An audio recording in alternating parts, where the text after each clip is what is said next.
오늘 본문은 크게 두 단락으로 나뉘게 됩니다.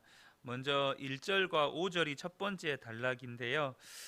이 1절과 5절에는 이스라엘 백성들이 가나안 땅에 들어가서 이방 민족들을 어떤 모습으로 대할지에 대한 태도를 서술합니다.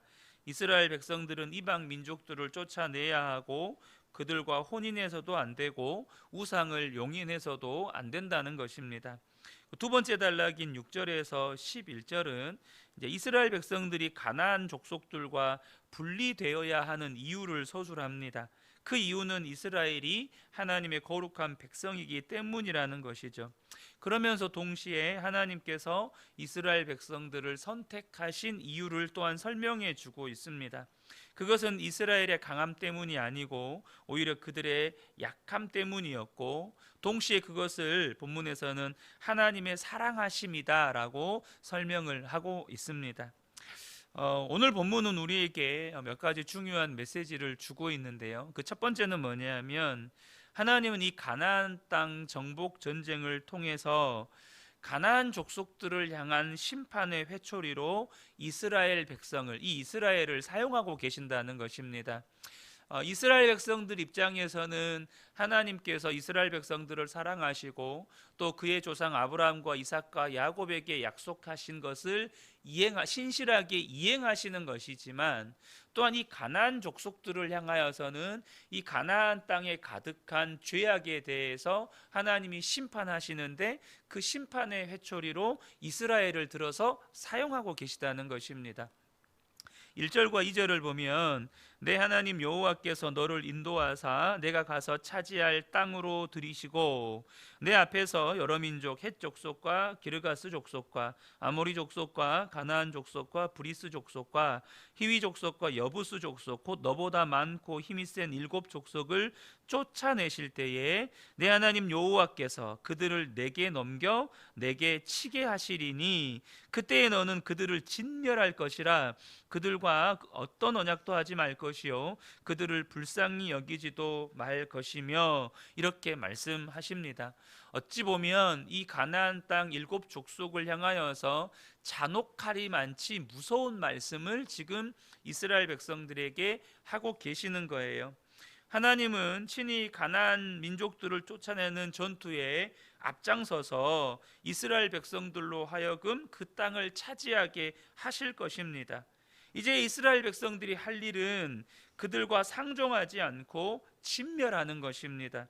우상을 찍고 불사르고 잔인해 보이지만 그곳에 있는 모든 생명들을 진멸하라고 말씀하시는 것이죠. 앞서 말씀드린 것처럼 참 잔인해 보입니다. 그러나 이것은 무엇을 의미하냐면, 가나안 족속들의 죄에 대한 하나님의 오래 참음의 시효가 만료되었다는 것입니다. 그들의 죄가 하나님도 이제 어찌할 수 없을 만큼 가나안 땅에 가득 차고 무거워졌다는 뜻이에요. 그러나 이것이 우리 인간적으로 보일 때는 잔혹하게 보이지만, 이것은 하나님의 가나안 족속들을 향한 심판을 바로 대행하는 일이었다는 것입니다. 우리는 창세기 지금 18장 19장에서 소돔과 고모라의 심판에 관한 이야기를 함께 나누고 있습니다. 하나님께서 이 소돔과 고모라를 향해서 왜 심판하십니까? 그들의 죄악이 너무 무거워서, 너무 무겁다라고 성경은 표현하고 있거든요. 그 말은 이제 하나님의 심판을 피할 수 없을 만큼 이 소돔과 고모라 땅에 죄가 가득 찼다라는 뜻이었습니다. 그래서 그것을 잘 보여주는 장면이 뭐였냐면, 이 두 천사가 롯의 집에 방문했을 때 그날 밤에 이 소돔성 사람들이 롯의 집에 쳐들어와서 행패를 부립니다. 천사들을 내놓으라는 거예요. 우리가 그들을 성폭행하겠다, 내놔라. 이것은 이들의 죄악이 하나님도 어찌할 수 없을 만큼 가득 찼다는 것을 증명해 보여주는 것이었습니다. 그래서 이제 그 다음날 바로 하나님의 심판이 시작이 되는 것입니다. 그와 같이 지금 이 가나안 땅에 이제 하나님의 오래 참음의 시효가 끝나버렸어요. 그 땅의 죄악이 가득했다는 뜻입니다. 또한 하나님은 이제 이스라엘 백성들에게 그들 속에 들어가서 그곳에 들어가서 그들과 섞이는 것이 아니라 그들과 구별되기를 바라신다는 것입니다. 이유는 하나님께서 그들과 섞이지 말고 그들과 구별되기 원하셔서 그들을 진멸하라고 말씀하신 이유는 뭐냐면 바로 그들이 가지고 있는 우상, 그들이 가지고 있는 그런 것들이 바로 이스라엘 백성들에게 올무가 되고 채찍이 되고 하나님의 진노를 가져올 올무가 될 것이기 때문이라는 거예요.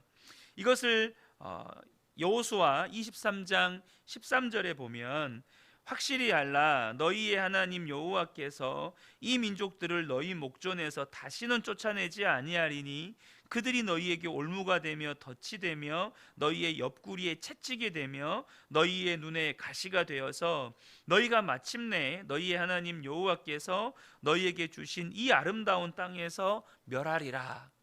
그러니까 하나님께서 지금 이스라엘 백성들을 심판의 채찍으로 사용하시면서 그 땅에 있는 족속들을 진멸하라고 하시고 우상들을 다 제거하라고 하시는 이유는 하나님보다 그들을 더 사랑하게 되었을 때, 그 우상들을 더 사랑하게 되었을 때 그것이 그들에게 채찍이 되고 가시가 되고 그들을 진멸할 하나님의 심판의 통로가 된다는 것이에요.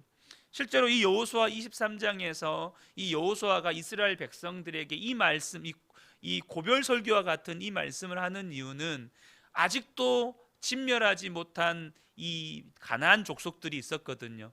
아직도 그들을 정복하지 못한 가나안 족속들이 있었는데 저 족속들을 그대로 두면 저것이 너희들에게 올무가 되어서 하나님이 너희들을 심판하는 가시와 채찍이 되어서 너희를 멸하게 될 것이다. 너희들은 반드시 저 족속들을 진멸해라라고 여호수아가 명령하는 것입니다. 지금 하나님께서 이스라엘 백성들을 통하여서 가나안 족속들을 진멸하는 심판의 회초리로 쓰고 계시다는 것이죠. 두 번째, 이 본문에서 우리에게 말씀해 주고 있는 메시지는 뭐냐면 하나님은 이스라엘 백성들이 하나님의 사랑에 화답하기 원하신다는 것입니다. 이스라엘이 하나님의 택함 받은 거룩한 백성이 된 것은 전적인 하나님의 사랑 때문이었습니다. 그들에게는 그런 특권을 누릴 만한 자격도 없었고 또 그런 특권을 누릴 만한 어떤 공적을 쌓은 것도 없었습니다. 오히려 그들은 땅도 없었고 나라도 없는 가장 적은 민족이었다고 오늘 본문은 말씀합니다. 6절과 7절인데요. 너는 여호와 내 하나님의 성민이라. 내 하나님 여호와께서 지상 만민 중에서 너를 자기 기업의 백성으로 택하셨나니, 그러니까 너는 거룩한 백성이고 하나님의 택함 받은 백성이다 라고 말씀하는데 7절에 그 이유를 말합니다. 여호와께서 너희를 기뻐하시고 너희를 택하심은 너희가 다른 민족보다 수요가 많기 때문이 아니니라. 너희는 오히려 모든 민족 중에 가장 적으니라. 이렇게 말씀하세요. 그러니까 그들이 하나님의 택함 받을 만한 이유가 하나도 없다는 뜻입니다. 오로지 하나님의 사랑이 동기가 되어서 그들이 선택을 받았고 또 아브라함에게 맹세하신 약속을 하나님께서 신실하게 지키셨기에 이 가나안 땅을 거처로 얻을 수 있었다는 것입니다. 8절을 보면 여호와께서 다만 너희를 사랑하심으로 말미암아 또는 너희 조상들에게 하신 맹세를 지키려 하심으로 말미암아 자기의 권능의 손으로 너희를 인도하여 내시되 너희를 그 종되었던 집에서 애굽 왕 바로의 손에서 속량하셨다. 그러니까 이스라엘 백성들이 선택받고 하나님의 거룩한 백성이 된 이유는 두 가지예요. 하나님의 사랑과 아브라함과 야곱과 이삭과 야곱에게 약속하신 것을 지키시려고 하시는 하나님의 신실하심 때문이다 라는 것입니다. 사랑하는 성도 여러분, 우리 또한 이러한 무조건적인 하나님의 사랑 때문에 구원받았고 여기까지 인도하심을 받았고 또 지금 우리가 주님 안에 있는 것입니다. 날마다 그 은혜를 입고 우리로 하여금 살게 하셨다는 거예요. 그런데 저와 여러분이 기억하셔야 할 것은 이 하나님의 은혜와 사랑은 모든 것을 다 용납하는 은혜와 사랑이 아니라는 사실입니다. 이런 은혜와 사랑, 너무나도 말할 수 없는 은혜와 사랑이잖아요. 그러니까 우리는 가끔 착각을 합니다. 내가 어떻게 살든 하나님은 다 용납하신다. 하나님, 내가 어떻게 살든 하나님 다 허락하신다. 그게 아니라는 것입니다. 여기에서 우리가 기억해야 될 것은 하나님께서 아브라함에게 맺은 언약을 신실하게 지키셨다는 것입니다. 그 언약이라고 하는 것은 여러분 쌍방간의 계약입니다. 이 쌍방간의 계약을 하나님도 신실하게 지키셨기 때문에 우리도 신실하게 지켜야 한다는 것입니다. 특별히 하나님께서 아브라함을 택하시고 이 약속의 땅으로 인도하여 들이실 때는 아브라함으로 말미암아 세상 모든 민족이 복을 얻게 하시려는, 바로 제사장 나라로 삼으시려는 하나님의 계획이 있으셨습니다. 이 하나님의 계획을 이루시기 위해서 아브라함을 이 가나안 땅으로 인도하여 들이시고 바로 그들에게 이러한 놀라운 사랑을 베푸신 것입니다. 그러면 그들이 하나님께서 그들과 맺으신 언약대로 이제 제사장 나라로 살아야 되거든요. 하나님은 모든 것을 하셨습니다. 그렇다면 이스라엘 백성도 제사장 나라로 살기 위해서 하나님께서 그들에게 명령하신 것을 지켜야 하는 것입니다. 그래서 5절에 보면 뭐라고 말씀하시냐면, 오직 너희가 그들에게 행할 것은 이러하니 그들의 제단을 헐며 주상을 깨뜨리며 아세라 목상을 찍으며 조각한 우상들을 불사를 것이니라. 그들이 하나님이 계획하신 대로 모든 민족이 복을 얻게 하는 제사장 나라로 살려면 하나님 외에는 그 어떤 것들도 섬기면 안 된다는 거예요. 오직 하나님만 사랑하고 오직 하나님만을 섬기는 백성이 되어야 한다는 것입니다. 그래서 하나님은 가나안 땅에 있는 어떤 우상도 허락하지 않으시는 것입니다. 하나님이 그들의 하나님이 되실 때 그들은 제사장 나라로 설 수 있거든요. 이와 동일한 약속을 저와 여러분에게 주셨습니다. 하나님은 우리를 세계와 열방 가운데 제사장으로 세우셨습니다. 우리를 통해서 하나님은 하나님의 그 은혜와 복을 또 다른 누군가에게 흘려보내기를 원하십니다. 나로 말미암아 누군가가 복을 얻기를 원하시는 거예요. 아브라함을 통해서 롯이 구원받은 것처럼 하나님은 계속 그렇게 하기를 원하시는 것입니다. 그러려면 오직 하나님만 우리의 하나님 되셔야 한다는 것입니다. 하나님 외에 다른 것이 그 하나님 자리를 차지하고 있으면 안 된다는 거예요. 그래서 하나님께서 가나안 땅에 있는 모든 우상들을 제거하라고 말씀하시는 것입니다. 여러분, 하나님만이 하나님 되셔야 우리가 하나님께서 이 땅에 부르신 제사장으로서 우리가 사명을 감당할 수 있는 것입니다. 끝으로 오늘 본문이 또 한 가지 우리에게 가르쳐 주는 것은 행한 대로 보응하신다는 거예요. 하나님의 신실하심에는 의심의 여지가 없습니다. 문제는 우리예요. 하나님은 신실하신데 우리가 신실하지 못하다는 것입니다. 그래서 하나님이 어떻게 하느냐에 따라서 우리의 운명이 달린 게 아니고 하나님은 하나님의 약속을 그대로 지키시거든요. 그러니까 우리가 어떻게 하느냐에 따라서 우리의 운명이 갈라진다는 것입니다. 하나님은 애누리 없이 말씀하셨어요. 오늘 본문에도 보면 하나님을 사랑하고 계명을 지키면 천대까지 언약을 지키실 것이고 또 그 언약적인 사랑인 인애를 베푸실 것이라고 말씀하십니다. 하지만 반대로 하나님의 계명을 무시하고 하나님을 미워하는 자에게는 당장에 보응하실 것이라고 말씀하십니다. 9절부터 11절인데요. 그런즉 너는 알라 오직 네 하나님 여호와는 하나님이시요 신실하신 하나님이시라. 그를 사랑하고 계명을 지키는 자에게는 천대까지 그 언약을 이행하시며 인애를 베푸시되 그를 미워하는 자에게는 당장에 보응하여 멸하시나니 여호와는 자기를 미워하는 자에게는 지체하지 아니하시고 당장에 그에게 보응하시느니라. 그런즉 너는 오늘 내가 내게 명하는 명령과 규례와 법도를 지켜 행할지니라 라고 말씀하십니다. 여러분, 하나님께서는 우리가 하나님을 향하여 행한 대로 보응하신다는 거예요. 여러분 기억하십시오.